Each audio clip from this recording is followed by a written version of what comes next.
आइए बिहार दरोगा पॉलिटी, जी हाँ पॉलिटी का ये दूसरा वीडियो है।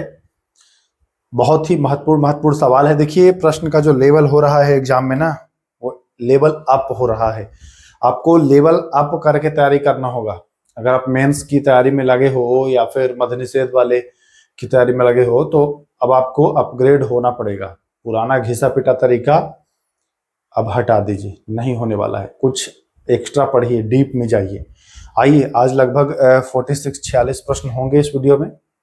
आखिरी में आपको कमेंट करना है कि कितने प्रश्न आपने सही किया। इस 46 प्रश्न में अगर आप 30 प्लस कर पा रहे हैं, इसमें अगर आप 30 प्लस कर पा रहे हैं, 30, 31, 32, तो मैं मानूंगा कि ठीक ठाक है, ठीक है। और अगर 40 कर रहे हैं तब मैं मानूंगा बहुत ही बेहतर है। अगर आप 25, 20 कर रहे हैं तो 25 से 20 कर रहे हैं तो सोचने वाली बात है, ये गड़बड़ है मामला। ये थोड़ा सही है, बहुत सही नहीं है, ये तो परफेक्ट, ठीक है। तो एक एक क्वेश्चन को हम लोग देखते हैं। केंद्रीय सतर्कता आयोग का गठन किस समिति की सिफारिश पर किया गया था? ठीक है। अब देखिए कुछ लोग लास्ट में कमेंट करते हैं कि मेरा इतना सही, मेरा इतना सही, लेकिन वो नकल करके करते हैं। पिछला एक वीडियो मैं बनाया था, उसमें मैं 24 क्वेश्चन कराया तो कुछ लोगों ने कहा मैं 23 सही है, लेकिन वो झूठ ही बोल रहे हैं लोग, ठीक है। क्योंकि पहले आपको ऐड करना है, ये नहीं कि हाँ हाँ बता दिए तो ये हमारा भी सही है। बता देने के बाद तो सबका सही हो जाता है, ठीक है। बता देने के बाद तो सबका सही हो जाता है कि हाँ हाँ ये तो मैं मार ही देता। पहले नोट कर लो कि कितना सही है। और यहाँ मैं नौकरी नहीं दे रहा हूँ भाई, झूठ बोल दोगे कि इतना तो नौकरी दे दूंगा, अपने आप को मत ठगना। केंद्रीय सतर्कता आयोग का गठन जो हुआ था वो किसकी सिफारिश पर हुआ था? तो वो कार्जन समिति की सिफारिश पर नहीं हुआ था, सरकारिया पर भी नहीं हुआ था, वो हुआ था संथानम समिति की सिफारिश पर। तो ये तीनों हम काटने वाले हैं, संथानम समिति जो है वो सही हो जाएगा। आइए दूसरा सवाल देखिए क्या कह रहा है। अब कह रहा है केंद्रीय सतर्कता आयोग का गठन कब हुआ था? ठीक है, सिफारिश तो हुआ था लेकिन इसका गठन कब हुआ था? तो इसका गठन जो हुआ था वह हुआ था वर्ष 1964 में। वर्ष 1964 में इसका गठन हुआ है, ठीक है। चलिए आइए, भारत सरकार द्वारा भ्रष्टाचार निवारण समिति का गठन किस वर्ष किया गया? भारत सरकार के द्वारा भ्रष्टाचार के निवारण के लिए एक समिति का गठन किया गया था, किस वर्ष किया गया था? ऑप्शन देखिए, 1962, 63, 64 या 65। अभी आपने केंद्रीय सतर्कता आयोग देखा, 64 में, उससे ठीक 2 साल पहले यानी कि 62 में ही इसका गठन किया गया था, भ्रष्टाचार निवारण समिति। चलिए अगले सवाल की ओर बढ़ते हैं। अब देखिए केंद्रीय सतर्कता आयुक्त का कार्यकाल कितना होता है? मैक्सिमम बच्चे इसको गलत करेंगे और जो चोरकट टाइप का होगा वो इसको सही जोड़ लेगा, ठीक है। तो ध्यान रखिए, केंद्रीय सतर्कता आयुक्त का कार्यकाल क्या किसको किसको लग रहा है कि 6 वर्ष या 65 वर्ष? कुछ लोगों को तो लग ही रहा होगा। किसे लग रहा है 5 या 65? इसमें भी कुछ को लग रहा होगा। किसे लग रहा है 4 या 65? 4 या 65 नहीं लग रहा होगा, ठीक है। 3 या 65 किसे लग रहा होगा? तो कुछ को लग रहा होगा। जो कुछ को लग रहा है ना वो गलत है, सही आंसर है 4 या 65। अब इसको कुछ लोग सही जोड़ लेंगे कि हाँ हाँ हाँ मुझको तो लग रहा था 4 या 64 होगा। ऐसे नहीं होता है मेरे भाई, 4 या 64 याद रखिएगा, जो पहले हो जाए, ठीक है। आइए, केंद्रीय सतर्कता आयुक्त, अब कहेंगे खाली सतर्कता आयुक्त है क्या? नहीं, बहुत प्रश्न है, तमाम प्रश्न। आइए, केंद्रीय सतर्कता आयुक्त को कौन हटा सकता है? प्रधानमंत्री की सलाह पर राष्ट्रपति। राष्ट्रपति हटा सकता है अक्षमता के अधिकार पर। देखिए हटाता तो राष्ट्रपति ही है, क्या प्रधानमंत्री की सलाह पर हटाता है? नहीं। संसद की सिफारिश पर राष्ट्रपति? नहीं, हटाता तो राष्ट्रपति ही है। अब आ गया राष्ट्रपति जो है हटाता है अक्षमता के आधार पर? नहीं।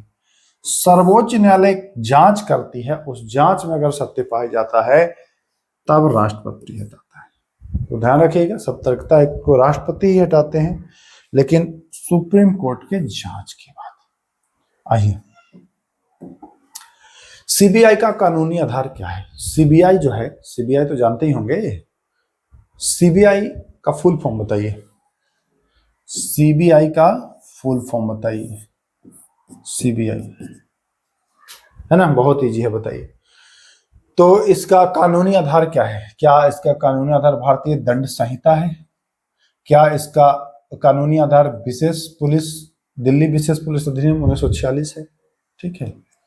क्या भ्रष्टाचार निवारण अधिनियम है या संविधान है? तो सीबीआई का जो कानूनी आधार है ना, वो दिल्ली विशेष पुलिस स्थापना अधिनियम है। ध्यान रखिएगा, मोस्ट इंपोर्टेंट है। इसमें बहुत बच्चे फंस जाएंगे, कोई नहीं कर पाएगा इसको सही। सीबीआई की स्थापना कब हुई थी? तो सीबीआई की स्थापना जो है वह वर्ष 1900 में हुई थी। कब हुई थी? 1963 में हुई थी, नोट करिएगा।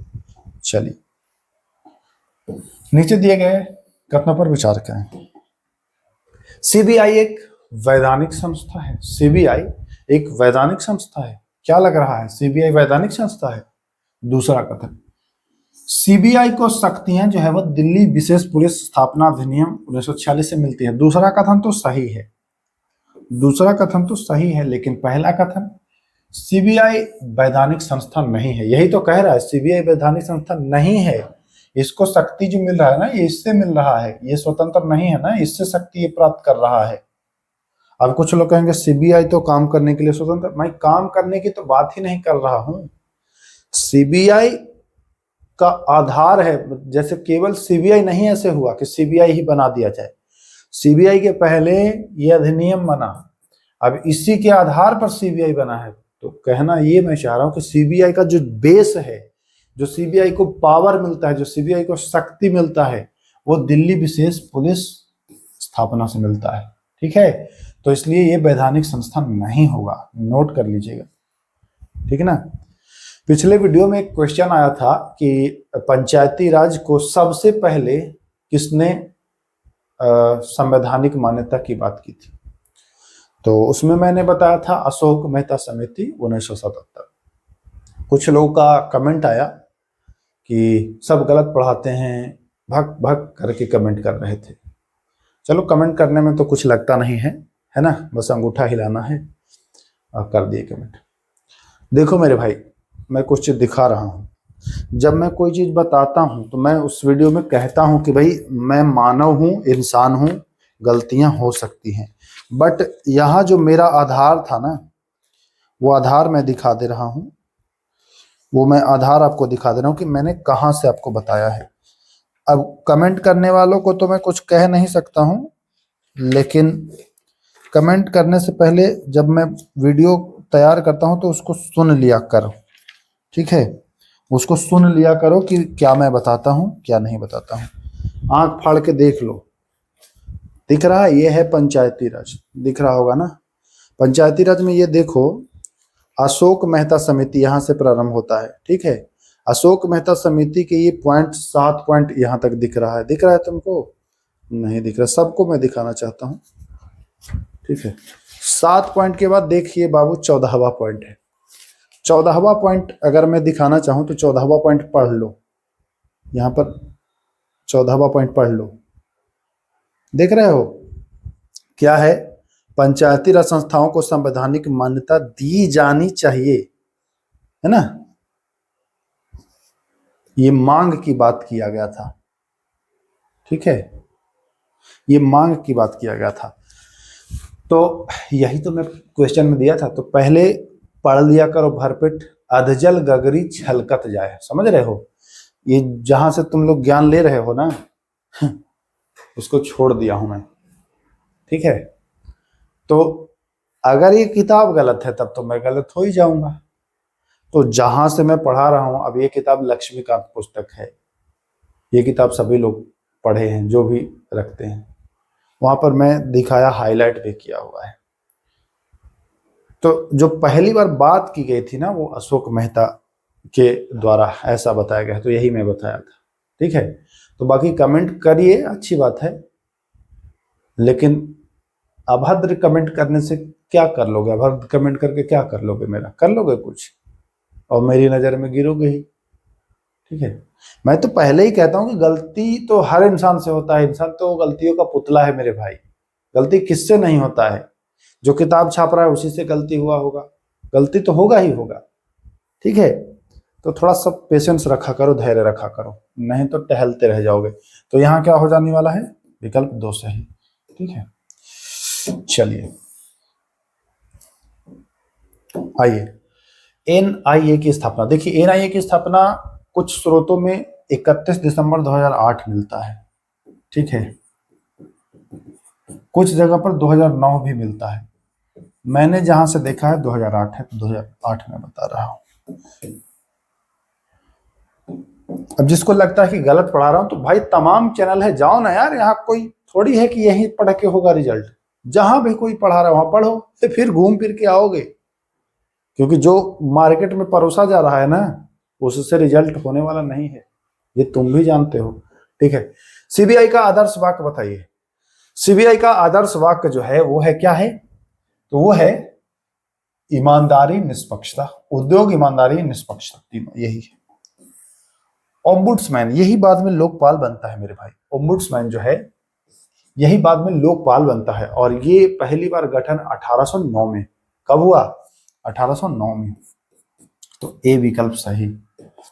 वैसे जब भी मैं क्वेश्चन तैयार करता हूं तो कोशिश करता हूं उसको क्रॉस चेक कर लूं, है ना, लेकिन फिर भी आप लोग जानते ही हैं कि कभी इंटरनेट पर भी गलत मिल ही जाता है।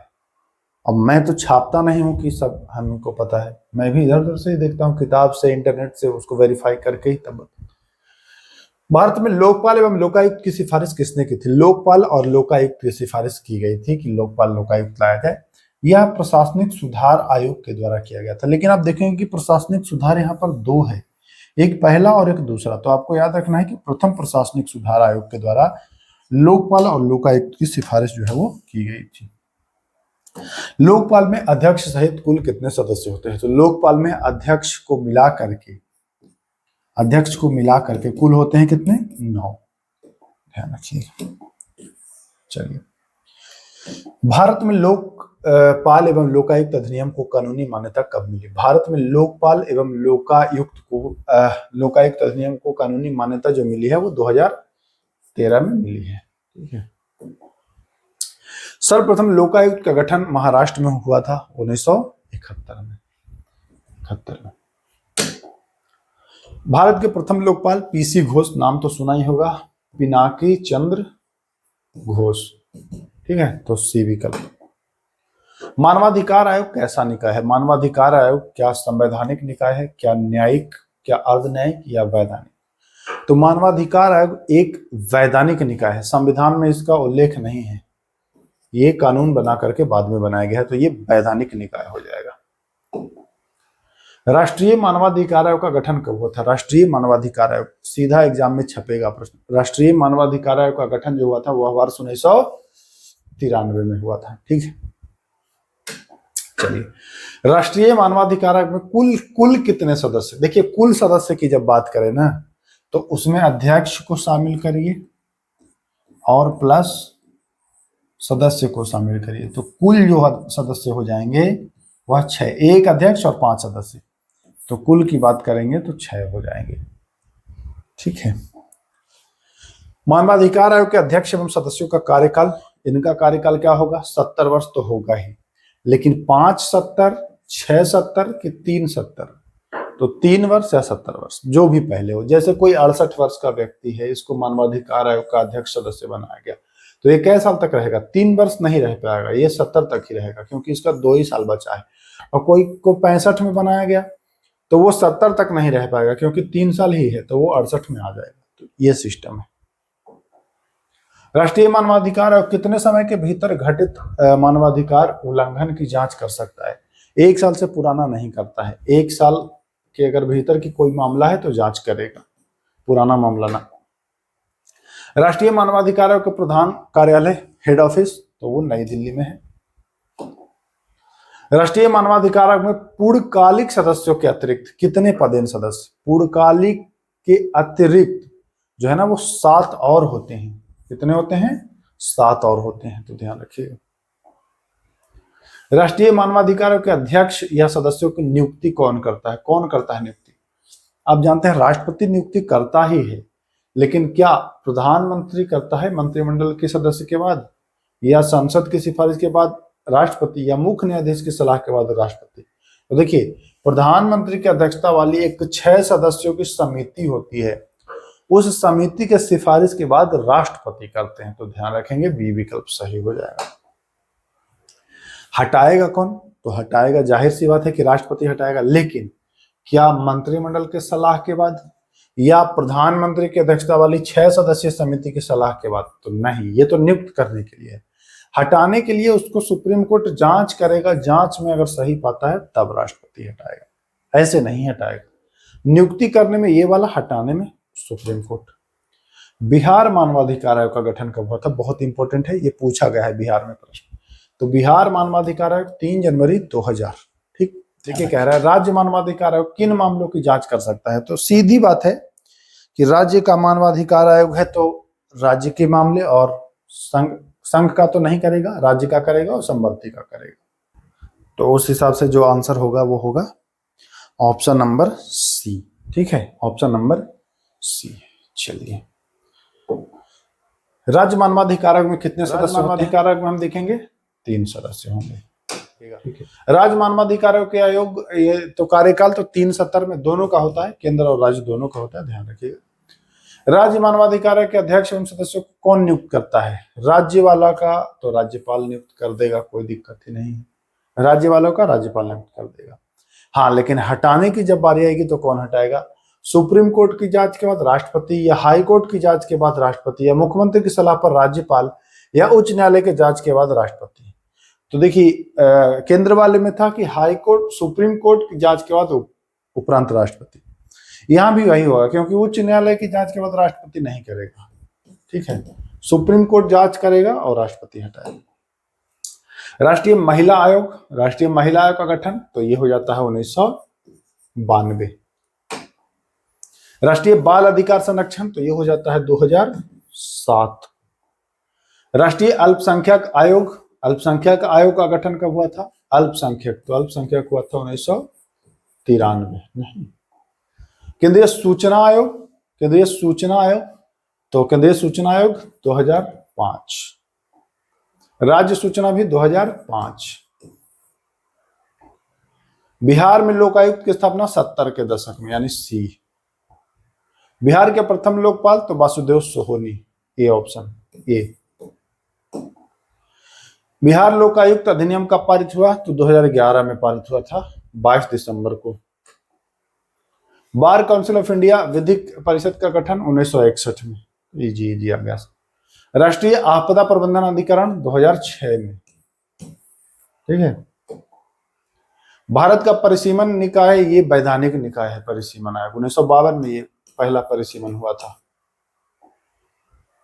पहला परिसीमन कब? तो 52 में, बता दिया, पहले ही बता दिया मैं। सहकारी समितियों को संवैधानिक स्थिति एवं संरक्षण किस संविधान संशोधन से मिला है? सहकारी समितियों को संवैधानिक स्थिति एवं संरक्षण किस संविधान संशोधन से प्राप्त हुआ है? तो वो 97वां संविधान संशोधन से प्राप्त हुआ है। चलिए, आखिरी सवाल है, सहकारी समितियों का प्रावधान संविधान के किस भाग में वर्णित है? बताइए, सहकारी समितियों का प्रावधान जो है यह संविधान के किस भाग में वर्णित है? तो यह जो भाग है 9B में होगा ना, 9B में होगा। ठीक है, तो चलिए कितने प्रश्न थे? देखिए 46 प्रश्न थे। अब इस प्रश्न में कोई, किसी भी प्रश्न में कोई गड़बड़ी हो तो कमेंट कर दीजिएगा, प्रश्न नंबर जरूर दीजिएगा। ठीक है, क्योंकि मैं मानता हूं भाई, इंसान हूं और गलती करना इंसान की फितरत है, इंसान गलतियां करेगा ही करेगा। ठीक है, अब अगर जिस स्रोत से मैंने उठाया वो स्रोत ही गलती दे रहा हो, लेकिन तब भी मैं 2 बार वेरीफाई करता हूं अन्य स्रोतों से भी, बावजूद उसकी अगर गलती है तब तो सही है, उसको सुधारना अनिवार्य है। लेकिन बिना गलती के अब अदजल गगरी वाले कमेंट करते हैं, जिनको खुद ही नहीं जानकारी है और कमेंट करके सलाह देते हैं। तो पहले खुद जानकारी ले लो मेरे भाई, उसके बाद सलाह दिया करें। ठीक है, तो चलिए फिर मिलते हैं, तब तक के लिए नमस्कार, जय हिंद।